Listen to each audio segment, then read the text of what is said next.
El gobierno de Gustavo Petro continúa con su reforma agraria, adquiriendo tierras y distribuyéndolas a los campesinos. Durante esta labor, se han encontrado irregularidades con terrenos que antes pertenecían a criminales y que ahora están en manos de políticos. Salvatore Mancuso, ex paramilitar, ya había señalado estas prácticas. Las propiedades que deberían estar destinadas a la reparación de víctimas no siempre llegan a quienes las necesitan. En muchos casos, han terminado siendo explotadas por políticos y empresarios en lugar de ser entregadas a comunidades campesinas.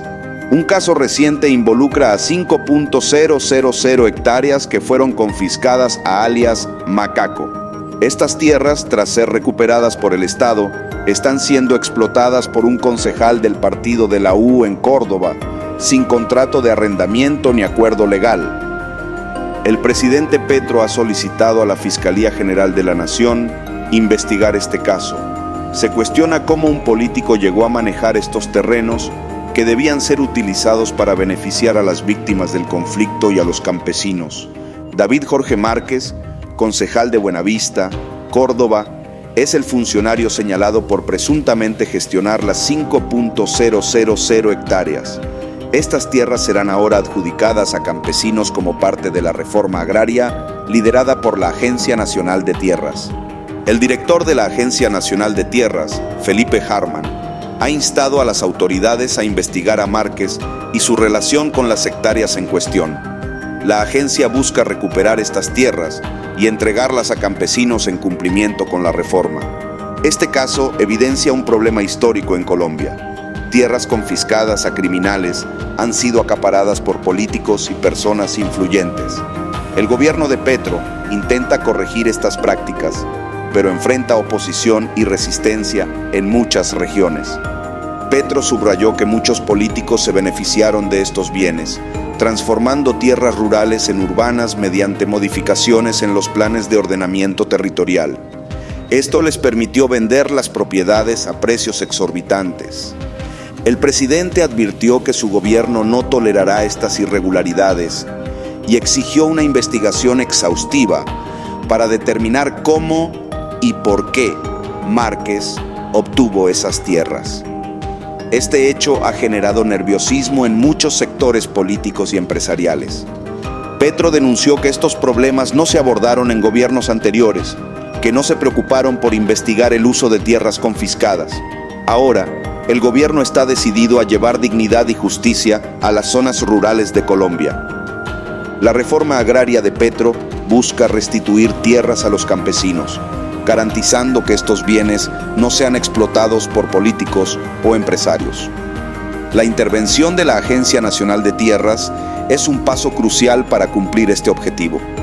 Sin embargo, las acciones del gobierno han sido criticadas por sectores de la oposición que ven en estas políticas una amenaza a sus intereses. Petro ha denunciado que estos sectores buscan desprestigiar su gestión a través de campañas mediáticas.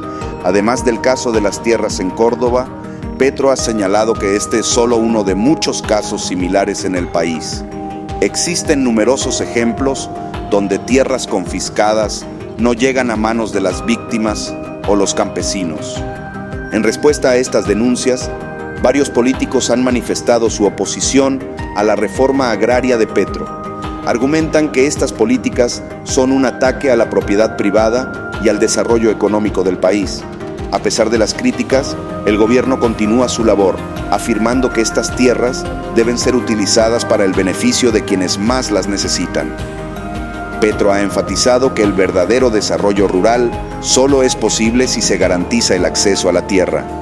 El concejal David Jorge Márquez, implicado en este escándalo, se lanzó al Consejo el año pasado y ha sido visto movilizando a cientos de personas en sus campañas. Estas manifestaciones han generado sospechas sobre su capacidad de convocatoria. Petro ha señalado que es fundamental que la Fiscalía investigue a fondo cómo un concejal con un salario modesto maneja tierras de tanto valor económico.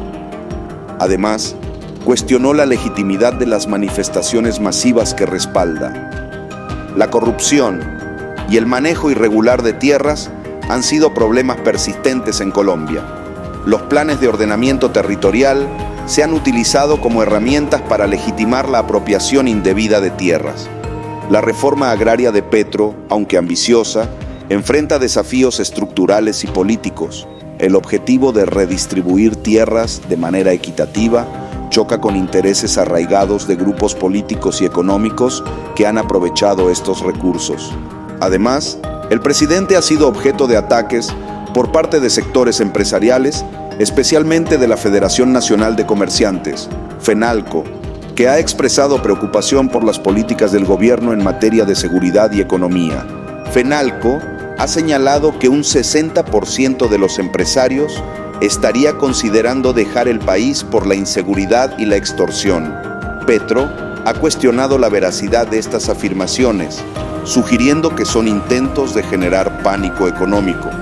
Petro respondió a estas críticas destacando que muchos empresarios han explotado a los trabajadores colombianos sin ofrecer salarios dignos ni condiciones laborales justas. Afirmó que sus políticas buscan cambiar estas prácticas injustas. El presidente también ha confrontado a FENALCO por aliarse con figuras políticas de la oposición, como Álvaro Uribe y Miguel Uribe Turbay, sugiriendo que actúan más como un partido político que como una organización gremial. En el ámbito local, Petro también ha tenido enfrentamientos con el alcalde de Bogotá, Carlos Fernando Galán, sobre la construcción del metro de la ciudad. Petro ha insistido en que la nación tiene derecho a opinar, dado que financia el 70% del proyecto. La oposición a Petro ha utilizado estos debates para acusarlo de autoritario y acusar a su gobierno de intentar imponer decisiones sin consultar a las autoridades locales. Petro ha rechazado estas acusaciones, defendiendo su derecho a intervenir. Petro también ha sido blanco de ataques personales y acusaciones infundadas que lo señalan de ser autoritario y de tener un estilo de liderazgo inapropiado. Estas críticas, según Petro, buscan desviar la atención de los verdaderos problemas. A pesar de los ataques, Petro continúa defendiendo su reforma agraria y su política de distribución de tierras. Afirma que estos esfuerzos son esenciales para superar las injusticias históricas y garantizar una Colombia más equitativa. El presidente ha reiterado que su gobierno no permitirá que las tierras destinadas a la reparación de las víctimas sean utilizadas para enriquecer a políticos o empresarios. Esta postura ha generado tensiones con sectores que se benefician del statu quo. A medida que avanza su gobierno, Petro enfrenta desafíos significativos en su intento de implementar una verdadera reforma agraria. La resistencia de sectores políticos y económicos pone en riesgo la efectividad de sus políticas. Sin embargo, el gobierno se mantiene firme en su compromiso de transformar el campo colombiano. La lucha por la tierra sigue siendo uno de los principales retos para la administración de Petro, que busca corregir décadas de injusticia y corrupción.